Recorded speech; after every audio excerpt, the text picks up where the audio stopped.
PRN Sabah ni macam mana pemerhatian Mazlan? Berkenaan dengan Sabah ni, kita tengok adun-adun daripada GRS ni pun terpalit dengan isu-isu rasuah. Tapi kita tengok pembangunan yang diorang buat ni memang tak ke mana pun. Jadi saya tengok rata-rata ramai yang mula teringatkan Barisan Nasional, terutamanya bila waris-waris daripada Datuk Seri Najib pergi turun ke Sabah berkempen. Kita tengok kemeriahan sambutan dan keterujaan diorang bila nampak waris Datuk Seri Najib ni.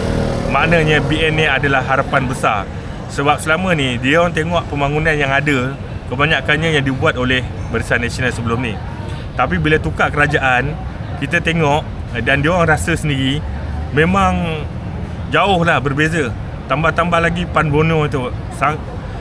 Pan Bono ni kita rasa macam sangat terkilan lah kenapa dihentikan. Jadi rakyat Sabah sebenarnya inginkan pentadbiran Barisan Nasional yang dulu, yang mampu membina kemajuan negeri Sabah. Dan saya harap pengundi-pengundi Sabah jangan lepaskan peluang untuk bina balik Sabah dan pilihlah calon-calon daripada Barisan Nasional.